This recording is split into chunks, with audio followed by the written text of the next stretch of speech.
Halo teman-teman semuanya, selamat datang kembali di channel ini. Jumpa lagi dengan saya Vicky Himpong. Bagaimana kabar kalian semuanya? Aku terus berharap dan mendoakan semoga teman-teman semua di rumah bersama keluarga yang tercinta selalu dalam keadaan sehat-sehat semuanya. Amin. Video kali ini kita akan membahas Sekjen Pradi Bersatu, Bang Ade Darmawan. Ini kembali mendesak Polda Metro Jaya dan Kejaksaan untuk segera menahan para tersangka. Pasalnya, Bang Ade Darmawan menyatakan sebuah keresahannya di hadapan wartawan dan awak media, teman-teman.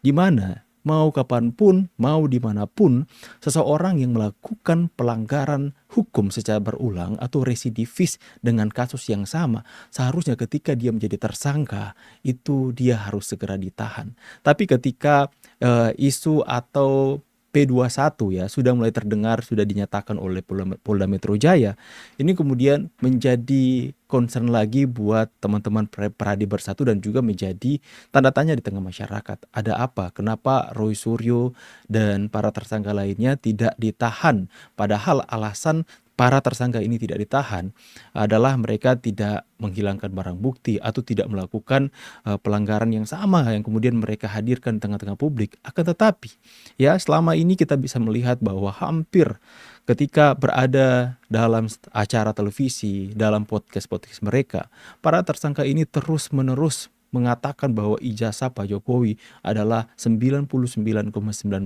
palsu.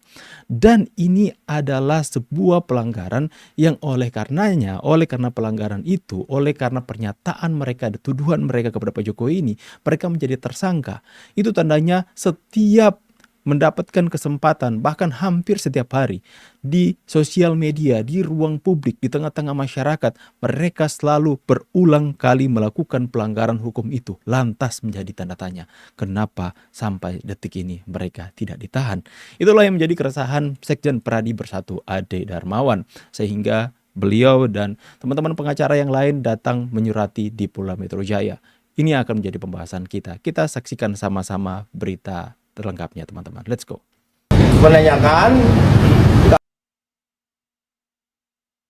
saudara Roy Suryo adalah mantan narapidana yang notabene melakukan tindak pidana berulang dengan kasus sejenis.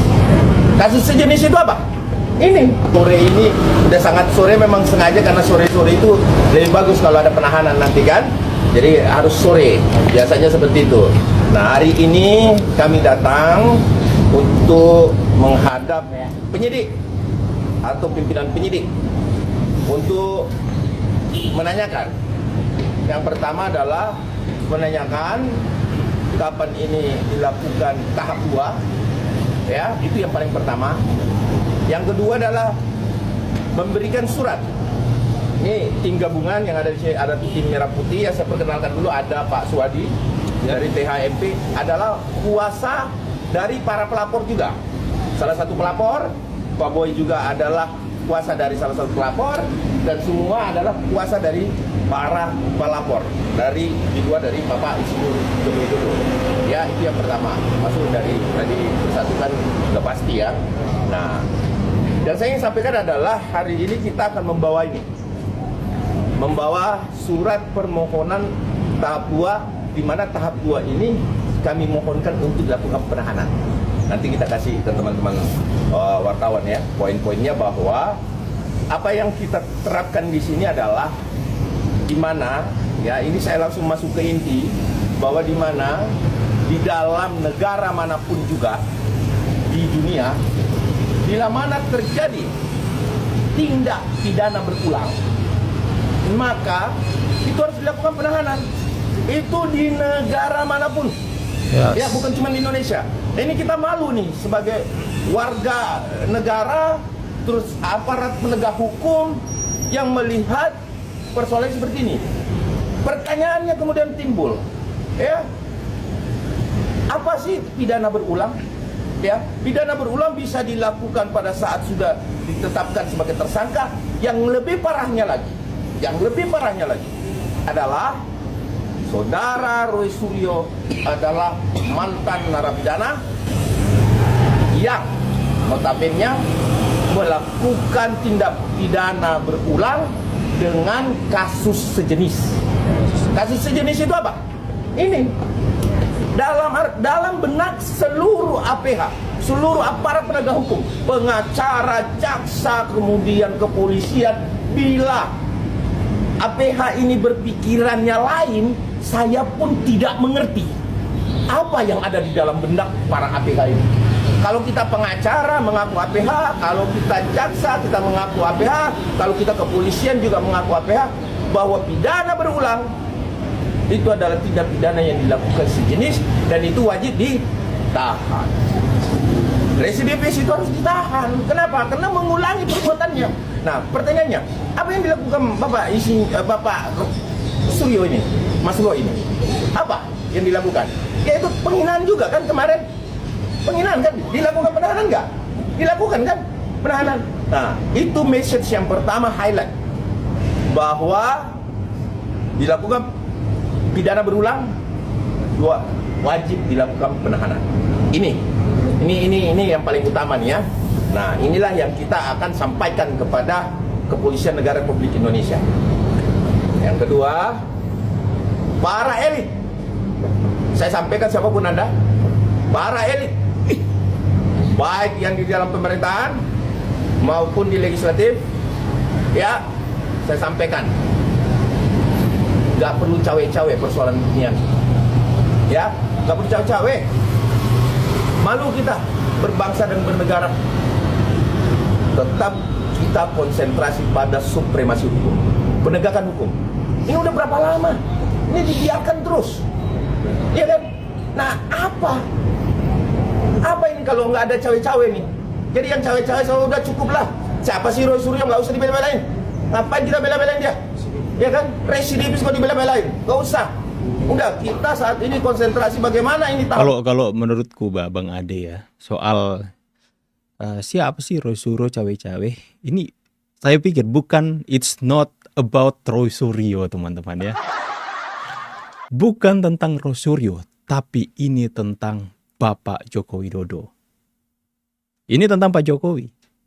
Hanya Roy Suryo saja yang mungkin dalam pandangan mereka itu begitu kuat menimbulkan isu-isu untuk merugikan Pak Jokowi. Makanya mereka berharap bahwa ini jangan buru-buru selesai deh. Ini jangan buru-buru masuk pengadilan dan ada putusan nanti isunya habis. Ini tentang bagaimana mereka mulai memainkan strategi untuk seperti apa yang Pak Jokowi bilang, mendowngrade reputasi politik Pak Jokowi. Padahal mereka ya dengan cara-cara seperti itu, sebenarnya mereka tidak belajar dari kesalahan yang sama. Dengan mereka menyerang Pak Jokowi dengan cara-cara yang tidak beretika, dengan cara-cara yang tidak beradab, menghina, nyinyir, ya, suka merendahkan. Itu sebenarnya adalah kekuatan sejati seorang Joko Widodo. Dengan mengambil simpati masyarakat untuk melihat bahwa adalah seseorang ini yang terzolimi, dihina, difitnah, direndah-rendahkan, tapi tetap diam. Kali ini saya akan tetap melawan. bukan itu. Bukan itu teman-teman ya. Tapi inilah yang menjadi kekhawatiran dari Sekjen Pradi Bersatu Bang Ade teman-teman. Yang dimana ya kok heran ya kenapa ada orang yang melakukan tindak pidana berulang.